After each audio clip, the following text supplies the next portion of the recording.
जय हिंद दोस्तों, स्वागत करता हूं आप लोगों का एएस स्टडी 99 यूट्यूब चैनल में। तो आज की इस वीडियो में हम बात करने वाले हैं कक्षा 10वीं के फिजिक्स, जिसका अध्याय 1 है प्रकाश का परावर्तन तथा अपवर्तन, जिसका आज हम मोस्ट वीवीआई ऑब्जेक्टिव प्रश्न को देखने वाले हैं। तो चलिए आज के इस वीडियो को शुरू करते हैं, जिसमें पहला प्रश्न है कि प्रकाश की किरण गमन करती है। तो इसका जो ऑप्शन है वह है पहला सीधी रेखा में, दूसरा है टेढ़ी रेखा में, तीसरा है किसी भी दिशा में और चौथा है इनमें से कोई नहीं।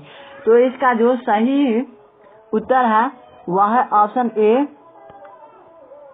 सीधी रेखा में। ठीक है, अब अगला प्रश्न की ओर बढ़ते हैं।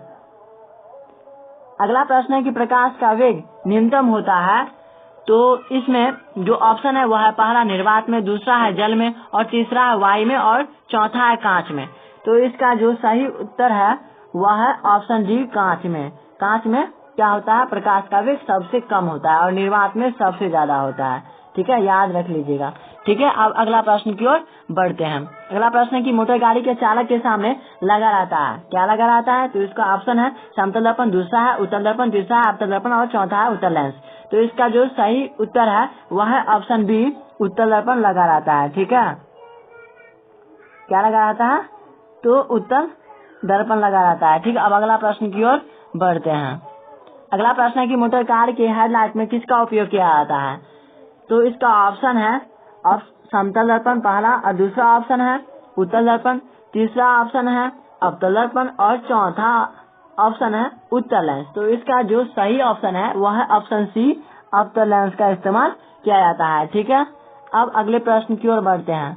अब अगला प्रश्न है कि समतल दर्पण द्वारा बना प्रतिबिंब होता है। तो इसका जो ऑप्शन है वह है पहला वास्तविक, दूसरा है काल्पनिक, तीसरा है दोनों और चौथा है इनमें से कोई नहीं। तो इसका जो सही उत्तर है वह है ऑप्शन बी काल्पनिक होता है। ठीक, अब अगले प्रश्न की ओर बढ़ते हैं। अगला प्रश्न है कि लेंस की क्षमता का ऐसा मात्रा क्या होता है? तो इसका ऑप्शन है पहला डायोप्टर, दूसरा है ल्यूमेन, तीसरा है लक्स, चौथा है एंगस्ट्रॉम। ठीक है, इसका जो सही उत्तर है वह है ऑप्शन ए डायोप्टर। ठीक है, अब अगले प्रश्न की ओर बढ़ते। अब अगला प्रश्न है कि प्रकाश की किरणों का पथ दर्शाने वाले चित्रों को कहा जाता है। तो इसका जो ऑप्शन दिया गया वह पहला है किरण आलेख, दूसरा है फोकस, तीसरा है किरण पुंज, चौथा है इनमें से कोई नहीं। ठीक है, तो इसका जो सही ऑप्शन है वह है ऑप्शन ए किरण आलेख। क्लियर है प्रश्न? अब अगले प्रश्न की ओर बढ़ते हैं। अगला प्रश्न है कि 2D अर्थात दो डायोप्टर क्षमता वाले लेंस का फोकांतर होता है। तो इसमें ऑप्शन दिया गया है ए 20 सेंटीमीटर, दूसरा ऑप्शन दिया गया है 30 सेंटीमीटर और तीसरा ऑप्शन दिया गया है 40 सेंटीमीटर और चौथा ऑप्शन दिया गया है 50 सेंटीमीटर।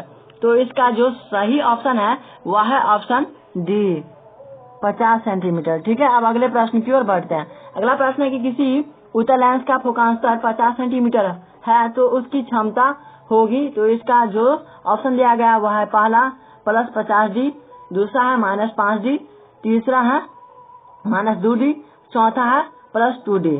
ठीक है, तो इसका जो सही उत्तर है वह है ऑप्शन डी +2D। क्लियर है?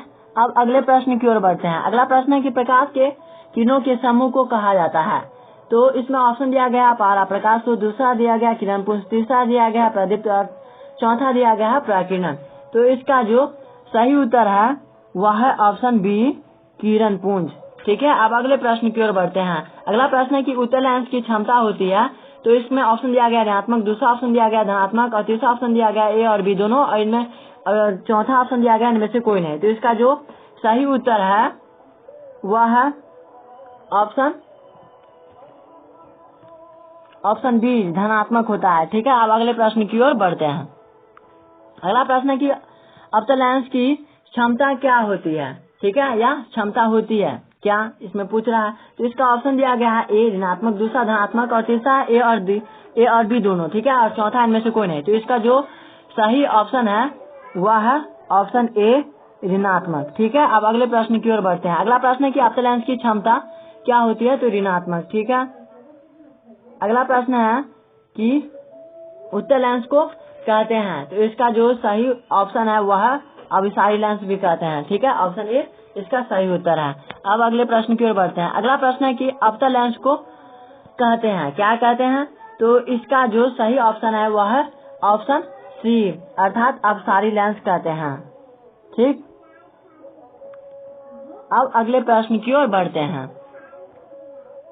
प्रश्न है कि निम्न में से कौन सा पदार्थ लेंस बनाने के लिए प्रयुक्त नहीं किया जा सकता है। तो इसका जो सही उत्तर है वह है ऑप्शन डी, मिट्टी का उपयोग नहीं किया जाता है लेंस बनाने में। ठीक है, अब अगला प्रश्न की ओर बढ़ते हैं। किस दर्पण से हमेशा वस्तु से छोटा प्रतिबिंब प्राप्त होता है। तो इसमें ऑप्शन दिया गया है, एक समतल दर्पण, दूसरा ऑप्शन दिया गया उत्तल दर्पण, तीसरा ऑप्शन दिया गया अवतल दर्पण और चौथा ऑप्शन दिया गया कोई नहीं। तो इसका जो सही ऑप्शन है वह है ऑप्शन बी, उत्तल दर्पण। ठीक है, अब अगले प्रश्न की ओर बढ़ते हैं। अगला प्रश्न है कि किस दर्पण से वस्तु का बड़ा प्रतिबिंब बनता है। तो इसका जो सही ऑप्शन है वह है ऑप्शन बी, अवतल दर्पण से वस्तु का बड़ा प्रतिबिंब बनता है। अब अगले प्रश्न की ओर बढ़ते हैं। तो इसमें अगला प्रश्न है कि प्रकाश के परावर्तन के कितने नियम होते हैं। तो ये तो सबको मालूम है कि प्रकाश के परावर्तन के 2 नियम तो होते हैं, तो इसका ऑप्शन दो है। ठीक है, अब अगले प्रश्न की ओर बढ़ते हैं। जब प्रकाश की किरण हवा से कांच में प्रवेश करती है तो मुड़ जाती है। तो इसका जो सही ऑप्शन है वह है ऑप्शन बी, अभिलंब के निकट। ठीक है, या अभिलंब की ओर मुड़ जाते हैं, ये भी कह सकते हैं। अब अगला प्रश्न है कि फोटोग्राफी कैमरा का अभिदेशक होता है। तो इसका जो सही ऑप्शन है वह है ऑप्शन ए, उत्तल लेंस। ठीक है, यह बहुत ही महत्वपूर्ण वीवीआई प्रश्न है। ठीक है, इसलिए आप इसे याद कर लीजिएगा। यदि आपको यह वीडियो अच्छा लगा हो तो प्लीज इसे लाइक, शेयर और कमेंट जरूर करें। मिलते हैं अगले वीडियो में। Thanks for watching. और यदि आप हमारे इस चैनल पर नए हैं तो इसे सब्सक्राइब करें, और यदि आपको वीडियो अच्छा लगा हो तो इसे लाइक करें। मिलते हैं अगले वीडियो में। जय हिंद, जय भारत। Thanks for watching.